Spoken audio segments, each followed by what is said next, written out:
So let's jump ahead. UFC 299 this Saturday. It's definitely the best card so far this year. It might end up being the best card of the year. In Miami, Florida, as I just said, five fights on the main card where literally I don't know who's going to win any of these fights. Man. I could see any guy in any fight we're about to talk about win, and I wouldn't be even mad about it. All likable guys, all fun guys to watch, too. I wouldn't say all likable, but definitely fun guys to watch. I think Petr Yan is the most unlikable guy on the fight card. Yeah, but I still like him. He's kind of cool. So let's jump ahead to the first card of the main event, and it does feature who we just mentioned. Petr No Yan. Mercy, Petr Yan, taking on Song Yadong. Petr Yan, once thought of as like unbeatable, unstoppable. He's lost 4 out of 5 and 3 in a row now. Oh, how they fall. Oh, how they fall. Still 8-4 in the UFC, though, which is pretty impressive. Right, He but lost think 4 about out of that. 5. 3 in a row, 4 out of 5. He's 8-3 in the UFC? 8-4. 8-4 in the UFC? That means he was 8-1 in the UFC? 7-1 in the UFC? 7-0 in the UFC. Phew, how they fall. And he's taking on Song Yadong, who's 10 wins, 2 losses, 1 no contest in the UFC, 21 wins, 4-1 in his last 5. 4-1 in his last 5, including 2 straight wins. He actually fought in December against Chris Gutierrez, had a nice unanimous decision win. This is a fight. Petr Yan, this is his first fight in about a year. His last fight was last March against Merab, and Merab just dominated him for 5 rounds. Yep, but he did what Merab does. Did what Merab does, where he just wore him out. Petr Yan didn't have an answer. So Yan, I like the fact that he took a year off to try to get his head clear, try to get back on track. Because as we said, he is one of the when he was at his prime, when he was 7-0 in the UFC, nobody wanted to fight that dude. Nobody thought Right was before really he beatable. kneed Aljamain Sterling in the head. Exactly, because that's the first of the 4 out of 5 losses Right. he had. Right. Was The A disqualification. fight he was dominating. Yeah, he was going to be. And then he had a controversial loss to Sean O'Malley. Right. Split decision. Which you could, on those you can argue, shout out split decision. But those you can argue that, either one won. And then his fight against Aljo, the one he lost. Right, the That was a rematch. controversial split decision, and that it probably shouldn't have been a split decision. Yeah. Probably should have been an Aljo all the way. But Right. So I mean, Petr Yan, yeah, he's lost 4 out of 5, but he's still right. Like he could turn things around. Yeah, and he now- has a talent to do. He's still only 31, Song Yadong, on the other hand, only 26. That's crazy. 26, 4-1 in his last 5. His only loss in those 5 was to the one guy Petr Yan beat, Corey Sandhagen. Sandhagen.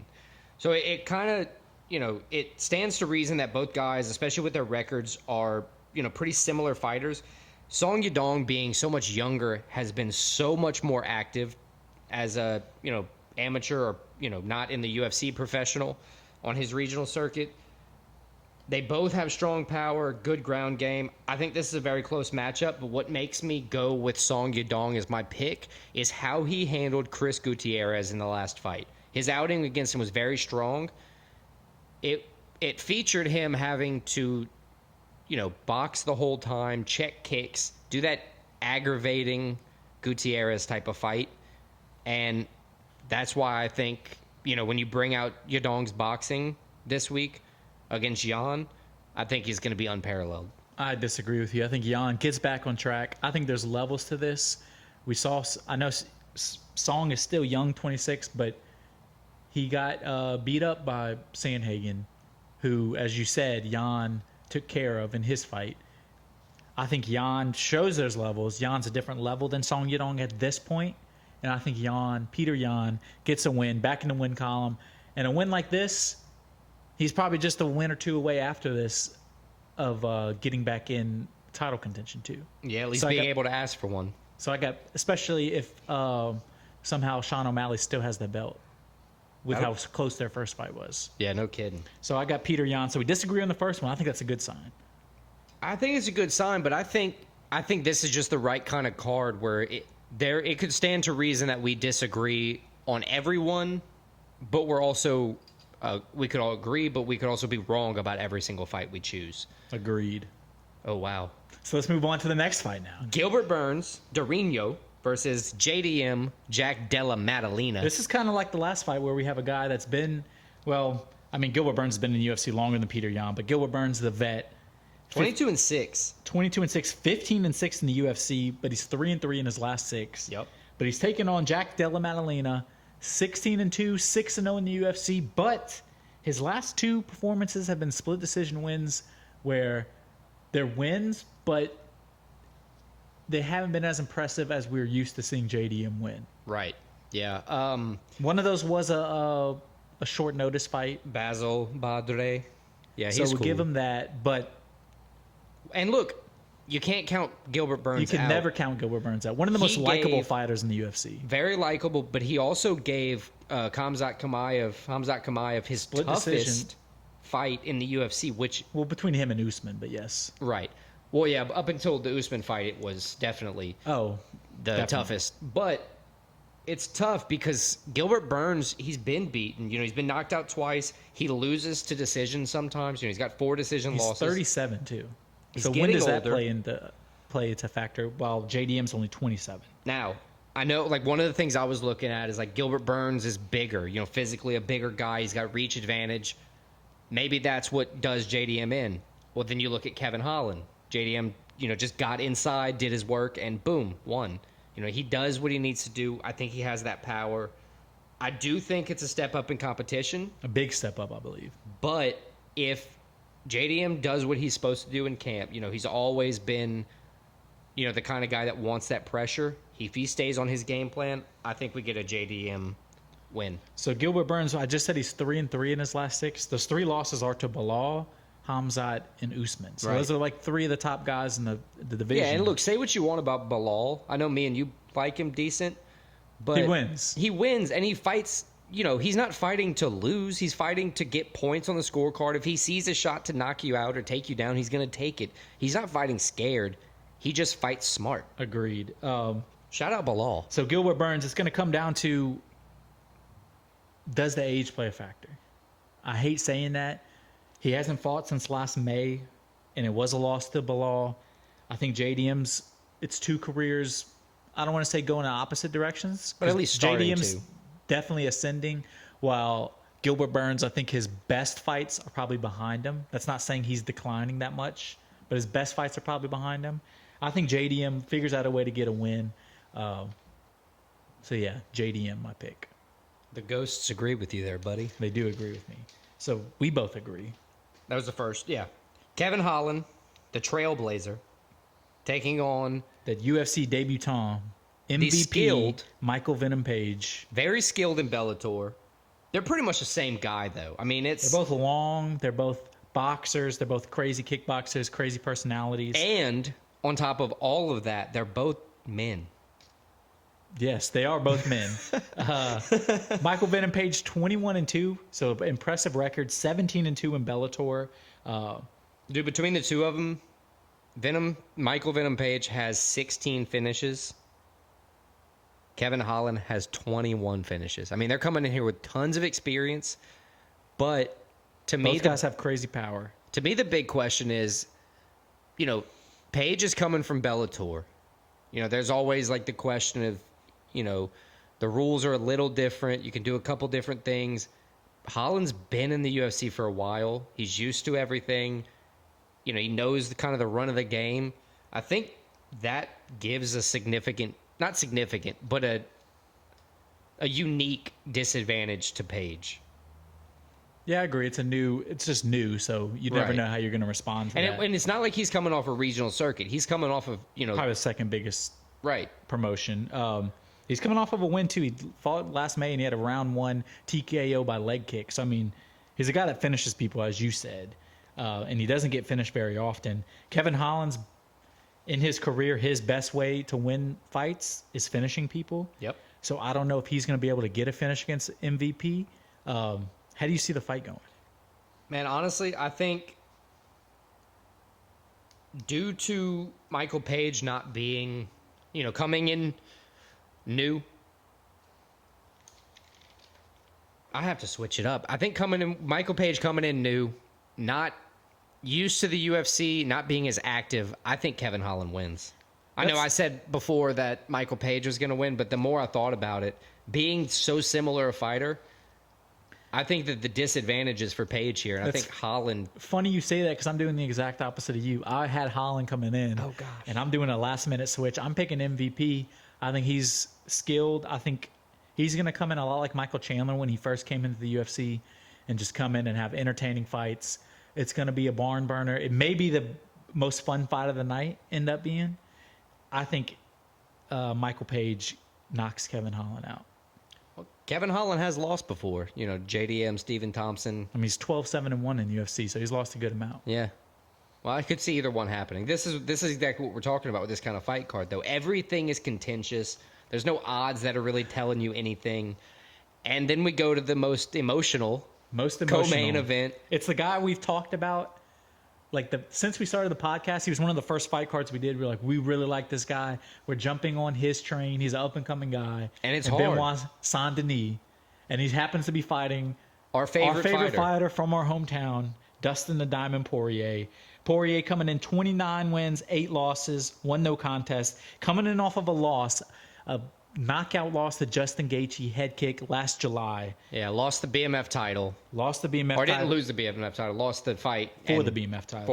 And he's taking on Saint-Denis, who's 13-1, 5-1 in the UFC with 5 straight wins. He's coming off of a head kick knockout in November over Frivola, where it was beautiful. Yeah. Kicked him right on the chin as he was running away from him. But as a fan of the UFC, take this all the way.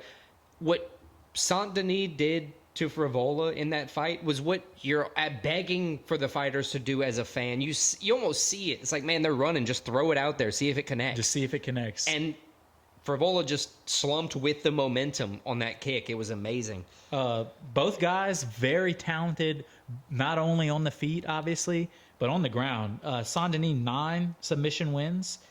Dustin Poirier, 8 submission wins in his career. One thing that concerns me, Dustin, he's 35, which is usually when the lower weight classes, like the age starts to play a factor. Right. And he's lost 2 out of 3. Now, those 2 are to Charles Oliveira, Justin Gaethje. Right. But losing 2 out of 3 and look, is a concern. His last 3 losses, you just said Khabib. Gaethje, Oliveira, and Khabib. 2 rear naked chokes and a knockout. And he's taking on a guy that finishes people. I understand. I need to point out one thing, though. Dustin Poirier just got a haircut. He's never lost 2 in a row either. He's never lost 2 in a row. He's from our hometown. I love both fighters. I can't do it. I got to go with the Diamond, Dustin Poirier. I think it's going to be an all-out war, but I think being through the grit, fighting Conor McGregor 3 times, I think the experience, even though he's 35, I think the experience is going to play a factor to his benefit. Saint-Denis hasn't gone through a bunch of long fights in the UFC. Poirier's taken damage and gone the distance multiple times. Poirier's been hurt, come back. I think this is Poirier's swan song. He's making one final title run, and I think it starts this Saturday. I hate to disagree with you. I know you do, but this is one that once Poirier retires, I think Saint-Denis is going to be our favorite lightweight fighter, period. Yeah, I hate to disagree with you, but I think I'm taking Saint-Denis. I think tides are turning. It's going to be a new era, new guys coming in. Dustin's been in the UFC for a long time. He's like the longest ranked fighter. I think he has the most wins in 155 history or somewhere up there. Crazy. But I think Saint-Denis gets it done. I think it's probably by a finish, which I hate to say. I do appreciate the somber tone in your voice because I feel that you're not very happy to say any of this. I'm not happy. Only 28 years old, God of War Saint-Denis. God of War he is. Yeah, I think he gets the dub. I think it's going to be one where it's hard to watch, even though I really like Saint-Denis. It could be. I love Dustin, but I'm taking Saint-Denis. I got to ride with the Diamond. We're disagreeing on a lot, but like we said, this is how the card's going to be. So let's go to the main event, which I think we actually agree on the main event. Probably so. Chookagian O'Malley making his first title defense against his only loss, right. Marlon Chito Vera. I don't think that loss was a fluke. Obviously it was an injury, but... Right, but that's what I'm saying. Sean, he didn't lose the fight as much as he had to quit fighting. He couldn't. He got knocked out almost. He did, but I'm saying he couldn't go. You can't stand. Yes, he got knocked out, but that's why he says he's undefeated, because in his mind he didn't really lose. He was disabled and he couldn't go further. 17 wins, 1 loss, 1 no contest. He'll say he's 17-0. Right. Chito Vera, 23 wins, 8 losses, 1 draw.